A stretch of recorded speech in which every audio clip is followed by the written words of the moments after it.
Now, everyone knows over the past sort of like few years, my big pet project, it hasn't been my own career, it's been get Karl famous. Yeah. I want people to recognise him in the street, come up to him and say, "You bald-headed mank twat."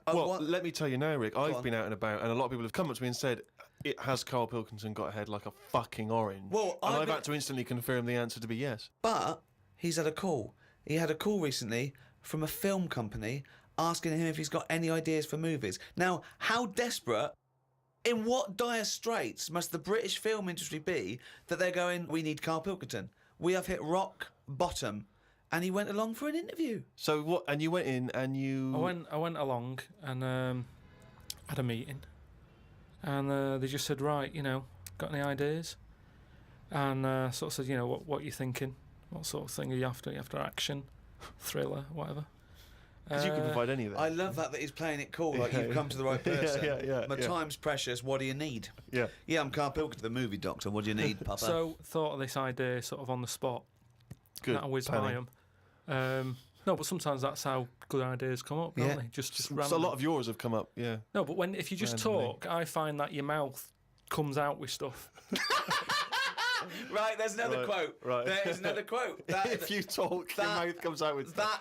That to me stands along with what were those things in Gremlins called? No, but what I mean, if you sit there and try and use your brain to do it, right, it doesn't work the same. Just keep talking. Just keep your mouth talking, and eventually it will come out with something pretty good. That is exactly what Plato said. So anyway. Aristotle, he said, "Sit down. I've got an idea for you." Aristotle said, "Plato, what you go? Right, just keep talking, and eventually your brain will come out with stuff." So what I thought, I just started off by saying like actors' names and that who I thought should be in it, because then that's giving more. It's building. Right. Okay, So who did you say? So I said, right, I'm seeing Clive Warren. Who the fuck's Clive Warren? Who's Clive Warren? The one who was in Closer. Clive Owen. Clive Owen. Right, all right. Did they look at you like you're a fucking idiot? So they all started trying to figure out, who's this Clive Warren we've not heard about? He must be amazing. He's on Clive Warren. Get me Clive Warren on the phone. Get me Clive Warren. And I said Rebecca De Mornay, right? What? She hasn't been in a film for 15 years, has she? Clive Warren and Rebecca De Mornay. They thought he was a genius. They've never thought of putting Clive Warren with Rebecca De Mornay. But hang on a minute, you could have any film star. This is your fantasy casting, and you choose a bloke that doesn't exist and a woman who hasn't been on TV or in a film for 10 years. Oh, God. Why didn't you choose, someone who existed? J-Lo or someone who's a big star? Oh, God. Clive Warren. Oh, God. Oh, so God. anyway, starts off, and the people, you're seeing into their lives from like the morning. Yeah. So it's like a nice sunny day. Yeah. Radio's on. They're going about the day. They're having the breakfast. They're saying, "Oh, what we're doing tonight?" And you're thinking, "Oh, they've got a nice life." Mm. She's like, "Love you" and all that. Yeah. He walks out the house, gets hit by a bus. Oh. So Clive Warren's dead. I don't know if Clive Warren would take that part Because he ain't got much to do, has he? No, I don't. If I know Clive Warren, And I think you do. I think I do. Carry on. So he's hit by a bus, so he's dead. So he's hit by a bus and that. The titles come up. Oh, It's got you, right? She's Starring devastated. She's Warren. fed up. She's devastated and that. Doctor says Clive's dead. Who's playing the Doctor? Jack Nicholson House. Sort of. What's that fella who was in Independence Day? Will Smythe. No, the old black fella. Morgan Freeman. Yeah. Get him in. Morgan He's the Freeman. doctor. Yeah. He says, "Your husband's dead." She's like, "Oh God." What happens then is he says, "But listen, what we can do now, we can take the brain out." Right. And a fact that I'd read that day before the meeting. This isn't in the film now. This is me. Right, but luckily, I read a thing about how the brain can run on half of it. You've actually got a full brain. Run it on half. So this was in my mind still. Well, half your mind, yeah. So I said, what happens is Morgan Freeman says, "Been working on this. You can run your life on half a brain." Right. She's sort of a bit like, "What are you telling me this for now? My husband's just died like 20 minutes ago." Yeah. And he goes, "Yeah, but if we're going to do this, we've got to act quick." She's like, "Do what?" He says, whilst his brain's not fully dead, because it stays awake for a bit when you've Oh, been he's killed. not dead then. Fine. No, but Wait. he is. But they found out that Right. it stays awake a little bit. No. So- No, he's gone. No, You're no. hit by a bus. Yeah, no, he's dead. If the brain's dead, you are dead. Clive Warren's dead. And if No. the brain's not dead, you're not dead. No, but it's like people in a coma. They're dead, aren't they? But No, the brain no, isn't No, dead. they're in a coma. No, they're not in a dead. coma. No, they come out of comas, don't All right, then he's in a coma. He's been hit by the bus, but the chances are he's not going to come out of that coma. But his brain is still awake. So change that. That's easily done. Hold on though. I like this fact that he's in a coma, so they're going, look, he's definitely going to die in this coma. Take the brain out now. Pop the brain out. But why is that such a weird thing when that's what they do now? That's what they do now. What is? That's what they do. What? They do that. What? A brain transplant? No, but when, like, how I've signed that donor card, Yeah. like, if anything happens to me... No. they've There's got the no what? such thing as a brain donor.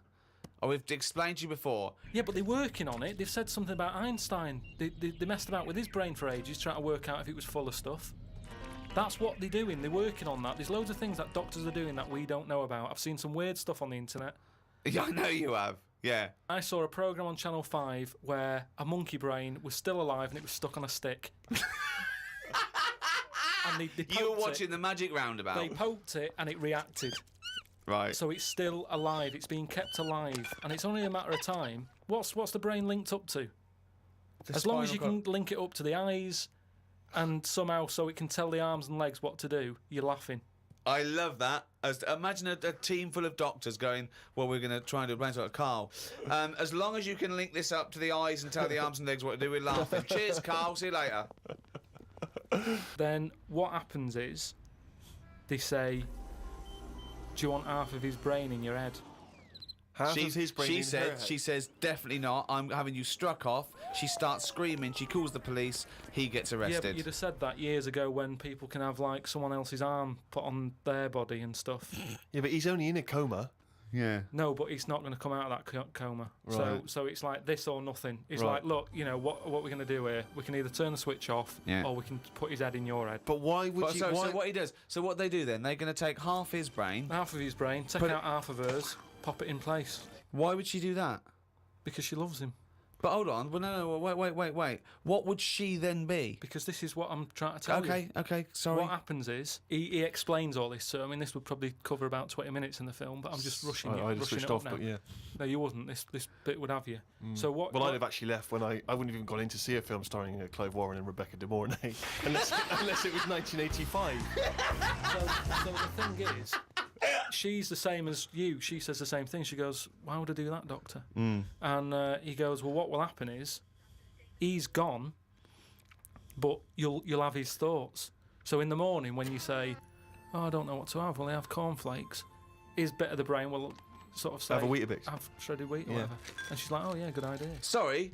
So the point of this film is that the dead man can remind her what breakfast cereal she likes. Yeah. So the thought. When What do you mean? she- Yes. So that's it, is it? No. That's not the only Wait, thing. wait a minute. This is only Act One. That's just the first bit. Everything's going well. She has it done. So who is she? Is she herself? She's Rebecca De Mornay. Yeah. But now With and again with him chipping in with a bit of voiceover. So the idea is it's all going well at the beginning, and she's. So she can't decide what dress to wear. She's had half of her brain taken out and put in a bin, Yeah. okay, and Clive Warren's half has been put in there. So now she's walking round, okay. So Yeah. she's like a schizophrenic. No, like I say, the brain is alive, so it's all going well when she leaves hospital. Yeah. And she gets a first taste of it, and it's a bit weird to get hold of because she's sort of. I think when she signs herself out, he's sort of fighting, writing his name and stuff. So there's a few sort of technical things that she has to get used to. And does Clive's brain What does know he that think? he's now inside her brain? Does that matter? Well, I would say it matters because Yes. otherwise, Yes, it does matter, Carl. What's he thinking? What's the point of this? Why has she gone along with this? Because she really loves him. But what's in it for him? What does she think? Well, say if I died Yeah. and Suzanne said, "Go on, I'll have half of Karl's," right? She would wake up in the morning to a thought of me sort of going, "Oh, you never guess what I've just thought about," or whatever. I'd still be there. The rest of your body is sort of waste, isn't it?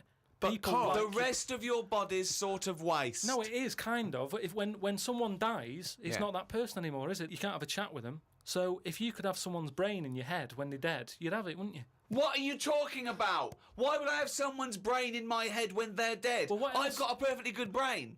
So you're telling me you wouldn't have it done then? Of course I fucking wouldn't. I Why can would also categorically state I wouldn't either. Yeah, but you're saying that now, but once you're in that position that someone who, you know, you love and that dies, if the doctor said, do you want it? No! And you I go, no! It's madness! I don't think you It's would. madness! All right. Let's... So, tell me a typical bit of dialogue. Well, we've done the breakfast scene. that was dynamite. Yeah. That's fucking Oscar winning. Yeah, can we do lunch? There may be like at the funeral, because even though the brain's still alive, they still have the funeral, and you can have like a funny bit where they stood around the grave, and like there's some relation there who he doesn't like, and she can start laughing, and the family are looking at her going, why is she laughing? Yeah. And she's sort of laughing, and he's saying something a bit rude, going, look at her head. Do you know what I mean? Yeah. Looks like a Stuff on the fucking orange. family. Yeah. Little cameo for you. Yeah. And so you have all that, and people are sort of liking the film, thinking, oh, it's quite funny, this. Yeah. And then you hit them hard. It's the most ludicrous idea for film I've ever heard. All right, It's the maddest. Honestly, it really is the ramblings of a mental case. I have to say though, I am hooked now. I want to know what's going to happen next in the story. Then what happens is, she hears the voice go, Leslie, where are you? Something. Right? Her name's not Leslie. No. No. So she's thinking, who's Leslie? Yeah. So in her mind, she's going, who's Leslie? He's going, oh, So he's thought, hang on, I've let something slip. I've here. let something slip. So she's going, answer me. Oh. He goes quiet on her. Oh. So He was having an affair. this is the thing. So she's trying to hunt down Leslie. Leslie. And he's got to stop her thinking it. Then what happens is, I mean, you know. Where your Bex? So he's got to hunt down Leslie. So she's got to hunt down Leslie. It's a woman, is it? Another Leslie, or It's is it a another bloke? woman. Right. But what happens is, I mean, without ruining the end for everyone, what sort of happened is. Oh yeah, because we don't want to ruin it for them, because this will be filling the multiplexes in no time. No, it's the greatest love story ever told, set in a head. But listen, let's just get to hang the on a end. sec though, Carl. I don't. Yeah, you've got to tell us the end. I don't think you can let people No, come on, listening come on, what's hanging the on end? waiting for the film. Just let your mouth talk. Right, so what I said was, maybe what happens is, his brain is more powerful than hers. Right. How is there power? Why is there no power involved? What I mean is, her brain was running the rest of her body. Now he's His taken brain, over. that gets more powerful and overrules her body. Okay. Yeah. She then fancies Leslie. So it's a lesbian hold on, film. this is building up to a lesbian love. So what the? Well, it's what? trendy, isn't it, that?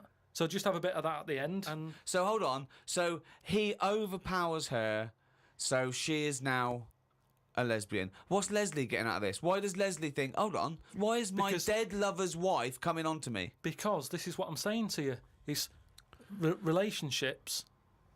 It's the love of two brains. Right, okay. Again, can anyone the out there, can we strapline. make that into it? That's a quote. The relationships is a love of two brains. Well, it's- now, he's got something there. He's got something Yeah. there. But my point is this. Why is Leslie suddenly turned lesbian? Because she loves the brain. But does she know this is Clive Warren? Rebecca will say something now and again, like, "Oh, I like me, Minge. I like me food done like this or whatever." And it's all about Dave I like likes my soup. food cooked. Oh my, wait a minute, Clive Warren on this food cooked. Yeah, I'm in two minds about this bacon. Yeah, What I'm I going mean to turn is into a lesbian. People Shredded wheat. people like what they like.